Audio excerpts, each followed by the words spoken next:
Sports, TV, music, movies, and more. Follow them on the web at sportsology.com. The FDH Lounge. You'll want to schedule your life around it. A long time ago, on a gloomy, wet Cleveland spring night, two men stand alone amidst the late-night drizzle. Their voices echo across the vacant station parking lot as they debate the merits of the great American radio show that have been missing for far too long. On that night, an idea was born. That idea became the FDH Lounge.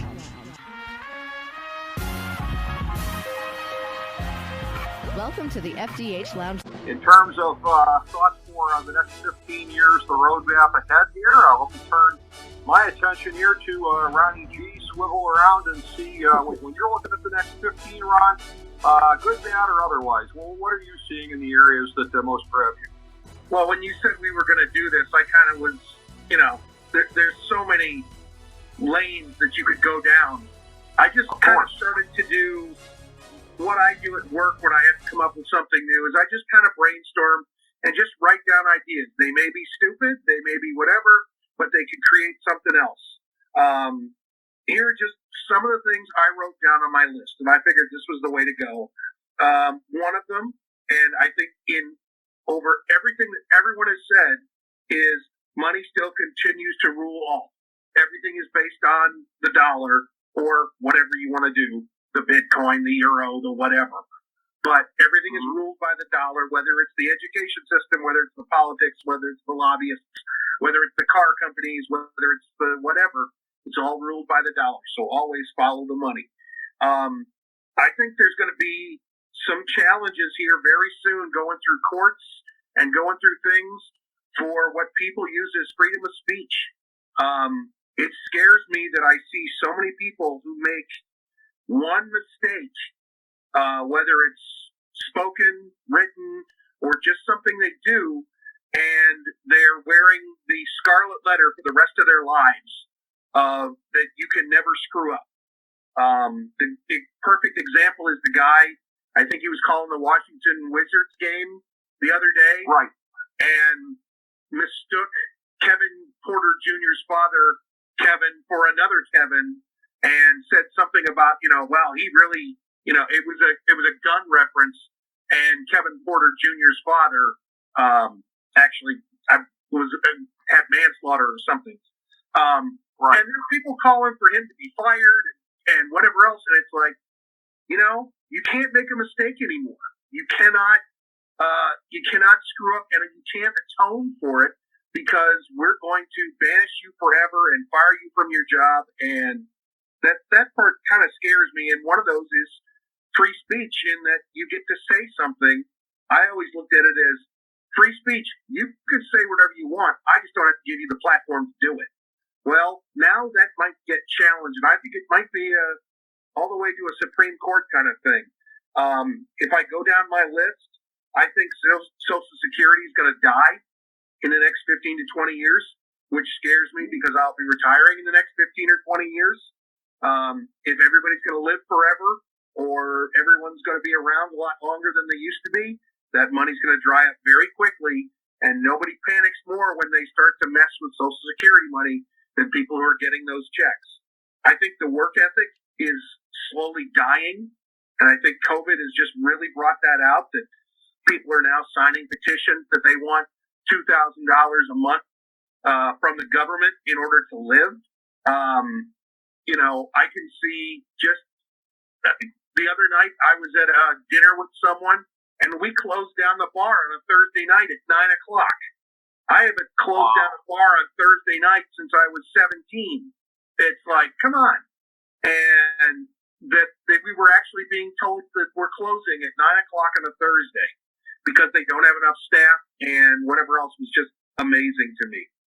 And like I said, I'll run down the list. I'm sure you guys will have lots of comments on it. If we've been proven anything in the last 20 years, there are new ways to fight your enemy from our enemies outside of America, and it has nothing to do with firing a gun. Tell me anything that's been more destructive in the last 20 years than 9/11 and COVID. And neither one of those things really had to do with a war. Yes, there was terror and whatever else, but you see what I mean? economic impact, the way it's changed your life, the way you rethink everything. Anybody who's going to be after the United States doesn't need to have tanks and bombs and whatever else. They can come up with it very easily doing other things. We talked about the president. I don't know that if you ask the young kid anymore who's 10 years old, do you want to be a movie star or do you want to be a president? I can't imagine any of them picking a president. I just don't see it. And the way that job is scrutinized it destroys your life in effect. I don't know why anybody really wants to be that anymore. Or there's going to be a lot of people who don't want to be that anymore. And finally, the one that I come up with is this. So there is so much. Everybody wants to be included. Everybody wants to, let's have a great melting pot, and that would be great. Except that they're all dividing them every single time they want to include. We can't have this particular month. It has to be to this group, that group, and that group. And what we're doing is putting up more walls instead of bringing people together. I'm sure there's people who realize it, but every time you want to include, you're putting up the same walls. You're just putting them in a different place. So those are the things that I kind of came up with off my list. Very good points, man, and very much along the lines of what I would have kind of expected. Because I said before, that this is basically true. That I mean, you are generally, and part of it is I think when you look around, the circle of lunatics that you surround yourself with all of us. But you are always like the same guy in the room rolling his eyes at the other stuff, and that's kind of what you were going with there on those kinds of things. Those are all very, very valid points about the things that are dragging the society down. Well, I kind of consider myself, if I'm not red and I'm not blue, I'm somewhere purple in the middle, mixing the two colors together. There are sometimes I think one side is an idiot. There are sometimes I think the other sides are idiots. And it allows me, I hope, to be able to think for myself. But, I mean, you guys were right, is that everything has become, whether you're this color or that color, it doesn't matter what it is, whether it's the sports team I root for, somebody was trying to politicize the death of Betty White the other day. Whether she died because she got inoculated or what. I mean, it was like, come on, somewhere this has got to stop. But I don't know. I don't see any time in the future soon where it is. Well, and everything's really been kind of turned on its ear. Because this is one of these things where I can't tell you how many people over a period of time, and again, I'm somebody that, as Johnny and Ronnie would remember, the same guy that had a fantasy football team back in the day called the right-wing gun nuts.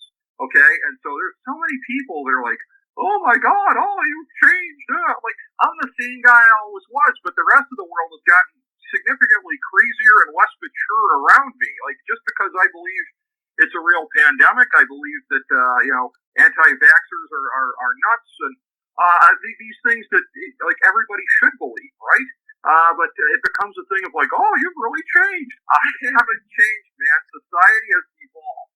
Like, if I'm looking like a clear-eyed, mature, well-reasoned individual, then that's an indictment of society. That's not me having, progressed any. That's society slipping around me. So on that very wonderful note, I want to make the tag here over to Chris here and get your thoughts for what lies ahead over the next 15 years. And again, I know this is going to be very interesting as always. You were the one on the show back in 2012 with me and a similarly flabbergasted Nate Noy that was first talking about 3D printing. And there's any number of times subsequently where you've brought up things. You mentioned again to me the other day, you were talking about the mirror world back before anybody was. Now it's the metaverse. All these kind of things. So I'm looking forward with bated breath to what comes here, Chris, because you've done this many times before. Well, I don't. It's always hard to land on a specific like 3D printing or metaverse. So I don't know that I can promise the delivery of something like that. Okay. But I think again looking forward. I think we're looking at a litany of things. I mean, we started the show talking about some of the medical advances that we're going to see. I think that stuff is going to accelerate in the general sense. I also think we're going to see, in terms of currencies, nation states are going to have to consider, changing their currency. I mean, look, blockchain is a real thing.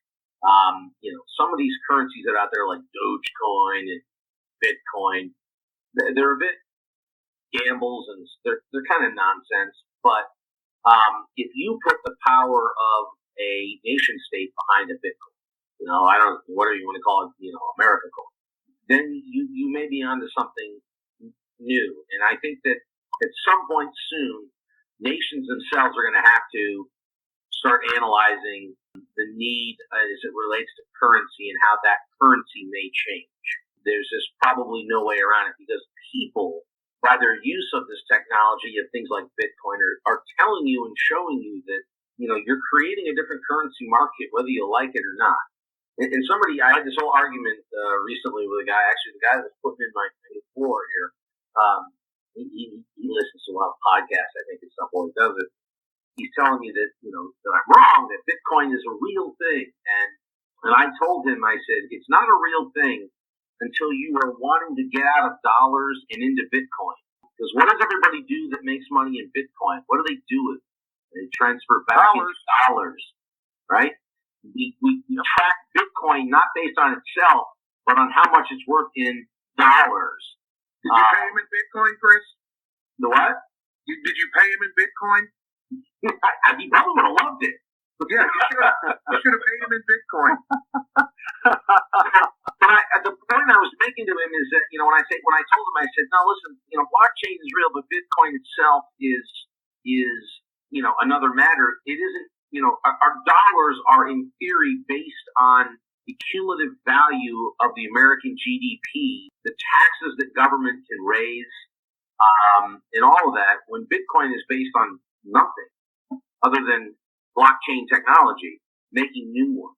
I said, so, I told him, I said, my opinion, those types of currencies are only real when you are actually looking to stay in it, you're not looking to cash out to quote unquote make money.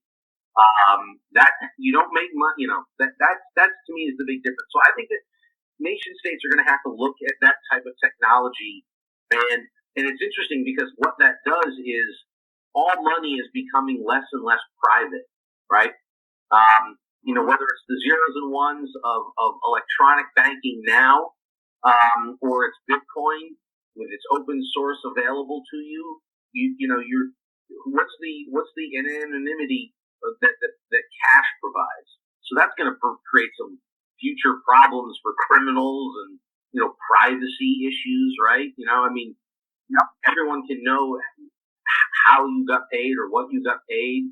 The idea that, to buy something in cash and the government isn't aware of it, is out the door. And so that's going to change, a lot of things, and even criminal activity will be oddly affected by it. And so I think, that's going to be a big change based on technology. I think there's going to be a lot of exciting stuff in terms of science. I mentioned the Webb telescope. We're more and more going to get a better understanding of our universe. I actually think we're probably about 15 years away from finally settling the debate on is there life elsewhere in the universe. I think we will finally discover life somewhere else. I'm not saying 6-foot-tall humanoids. But I think we will finally definitively be able to show that life is actually quite plentiful in the universe.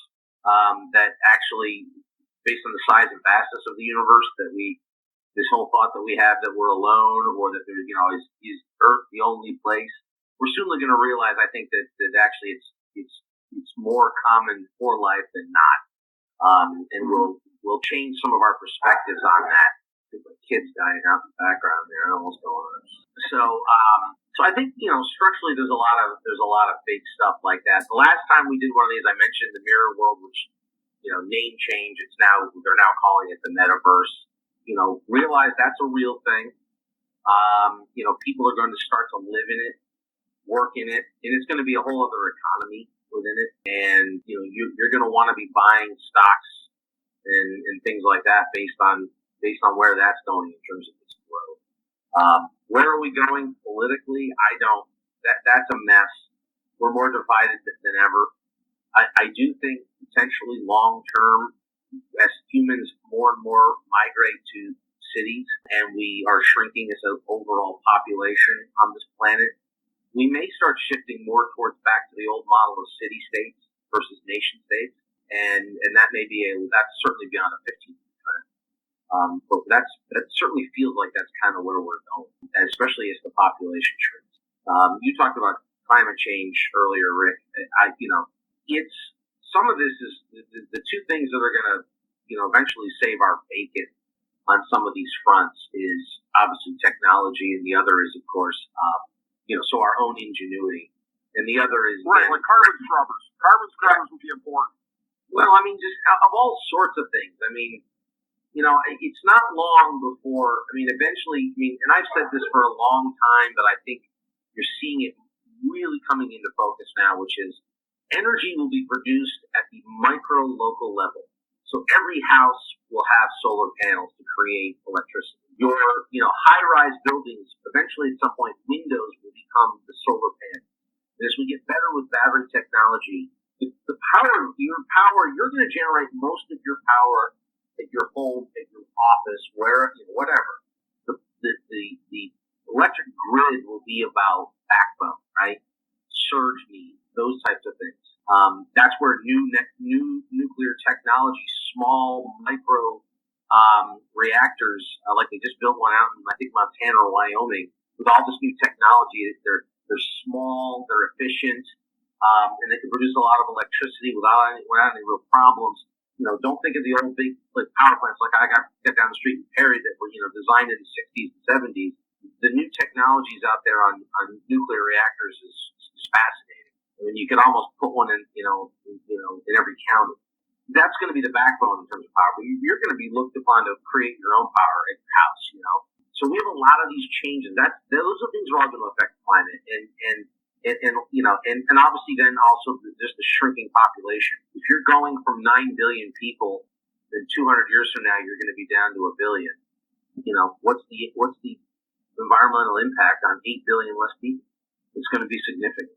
And so that's where obviously guys like you and I differ with the sky is falling folks, in that they never, the Malthusian people never recognize the changes that are positive in terms of technology and whatnot. So I don't know. I think we are going into a tumultuous period in the next 15 years, politically, societally. Things are changing in how we work, how we entertain ourselves, what happens with money. There's going to be a lot of change, and it's going to create struggles with humans trying to figure out how to navigate those changes. I wanted to actually point out something that I said on Twitter back in, I want to say maybe 2017. I did predict that by 2025, Putin would use a battlefield tactical nuclear weapon in conflict with the West by 2025. I'm going to stick behind that. I'll find you the tweet. I think it was about 4 years ago. I'm going to stick with that, and I think it's more likely than not at this point that will come to pass. And I'm not predicting wide scale nuclear conflict. A battlefield nuke is a containable, manageable thing, but it's going to be a dire change in terms of the geopolitical situation. I think we're very close to that point, and so I'm going to stick with that prediction. So I've got 4 more years to be right on that one, and I hope I'm not, but I fear that I may end up being right on it. You mentioned China, Russia. I mean, a fool can see that China and Russia are going to take action together on Taiwan and Ukraine if and when they finally do it. And the resolve of the Europeans and the United States will be tested like never before, and what we're going to do about it. And are we going to allow a new world order in terms of authoritarian regimes to now be the norm in this world? Or are we going to defend democracy as that we have been the champions of democratic capitalism that has seen poverty in this world driven to the lowest levels in human history. People have never been so prosperous as they have been in the last 60 years under the 70 years under the American model. Let's just call it what it is, right? The Western European American model has provided unprecedented amounts of wealth, prosperity, education, and opportunity for the world. And that's primarily been driven by the United States of America. The question is, are we going to retreat from that? Because what we've been doing the last 70 years is not the norm of human history.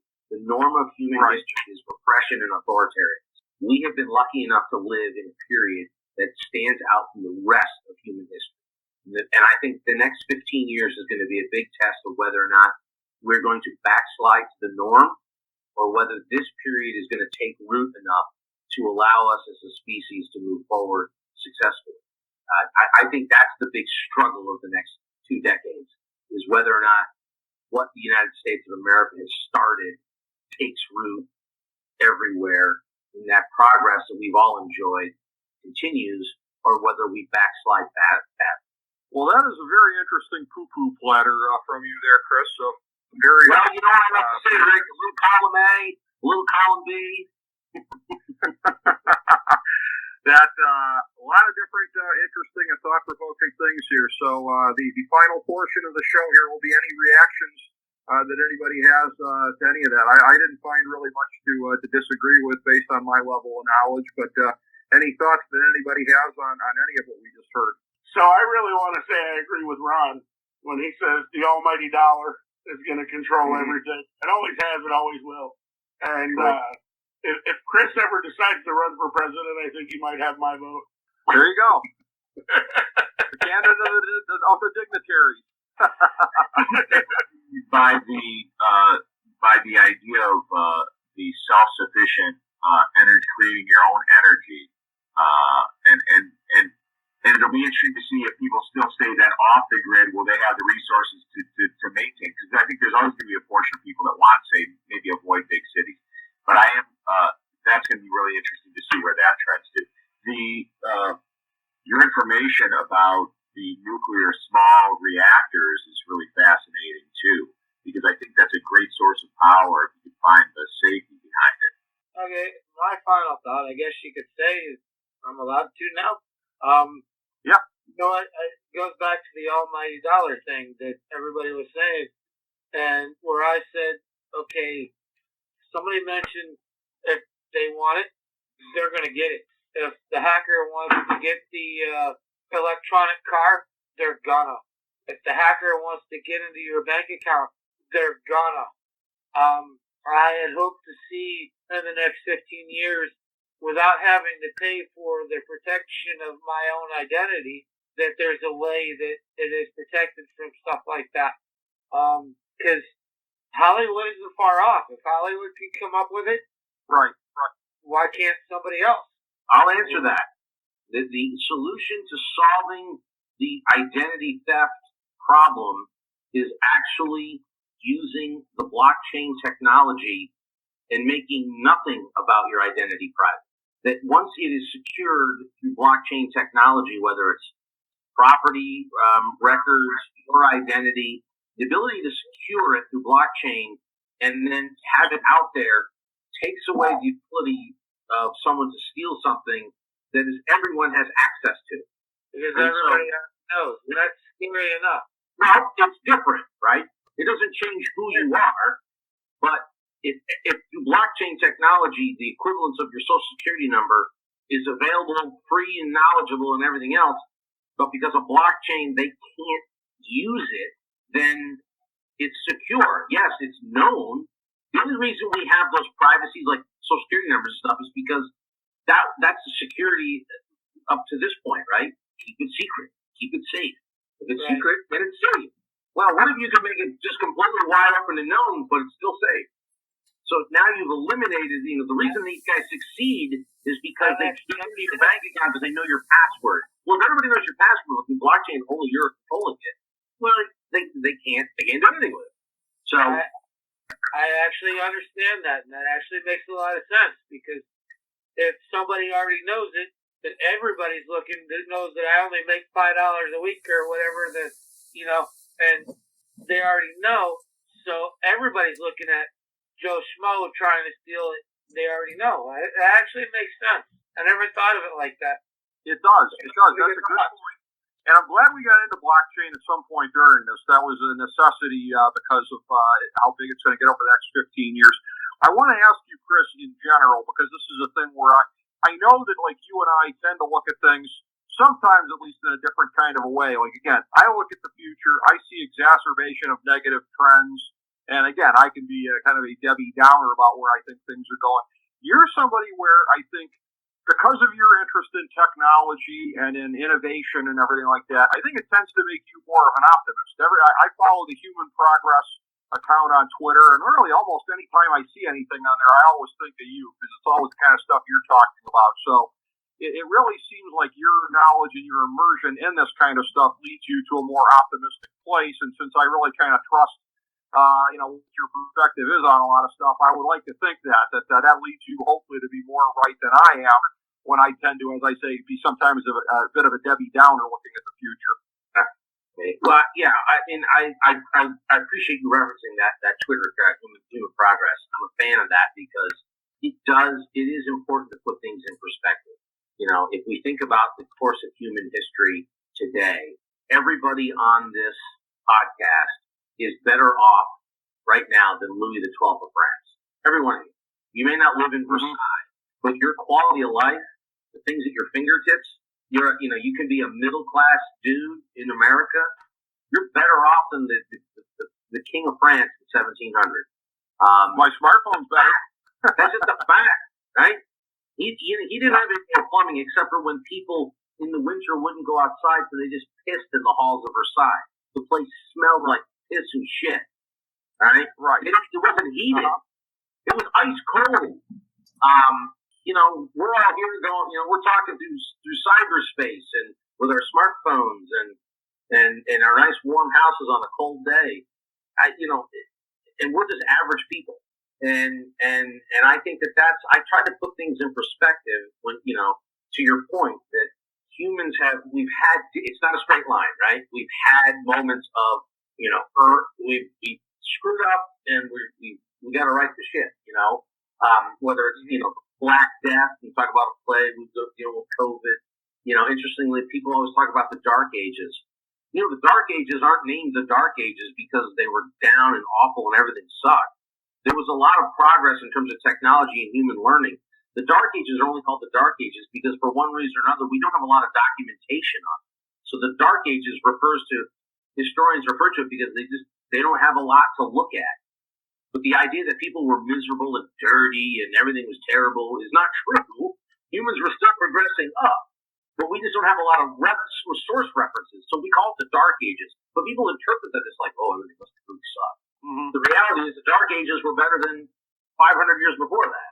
So, and I think we're better off now than we were 500 years ago, clearly. And I just do believe in the trend lines. I think 500 years from now, it's going to be different. Human biology, the evolution of society, we won't recognize it. The same way if we plucked somebody from 1795 and stuck them in my kitchen right now with my microwave back here, the electricity, the internet, my Alexa playing music, they would be like, what the fuck is this place? Right? I mean, we're not going to recognize 500 years from now at all. The same way someone in 1700 wouldn't. I mean, keep it in this context. George Washington died, and then finally 2 years later, we discovered the first dinosaur bones. George Washington lived his whole life and died and never knew that there were things called dinosaurs. He never knew they existed at all. Right? And that's not that long ago, if you think about it in the course of history. So I am an optimist long term. Does that mean that tomorrow we could nuke ourselves into oblivion and wipe it all out? Absolutely. We absolutely could. Because as a species, we're quite capable of that level of stupidity. But we're also capable of absolute brilliance. The Webb telescope is on its way to R3 outside the sun, the spot of perfect balance in gravitational pull between the moon and the sun. This is what's going to keep it geostationary to do everything it needs to do. We have figured out this spot in space were to send this thing where the moon and the sun's gravity will be exactly equal, and so that it can do all its work and report that back to us. That is a remarkable amount of math involved to get that done. So yeah, I am an optimist. I think as long as we don't blow ourselves up, we'll be fine as a species. We will continue to progress. Things will get better. They'll be different. Human life will be more comfortable, more valuable, and so from that standpoint, we march forward. So yes, you're right. I am an optimist. Well, that is a significant proviso if we don't blow ourselves up. But other than that, yeah, a very, very nice, neat bow on things here. Anybody else got any final closing thoughts here? All right. Well, I want to thank everyone so much for their participation in this show here. As always, an outstanding panel to mark an anniversary of the FDH Lounge, the show where nothing is off topic. So for everyone who's been a part of this great discussion, going in the order in which I introduced everyone, my fellow original FDH Lounge dignitary Chris Galloway, other dignitaries Jon Adams, Ron Glasenapp, Matt Petrone, Anthony Petrone, each of you individually I can't thank enough. And thank you out there, everyone in the audience, for checking us out for the FDH Lounge 15th anniversary.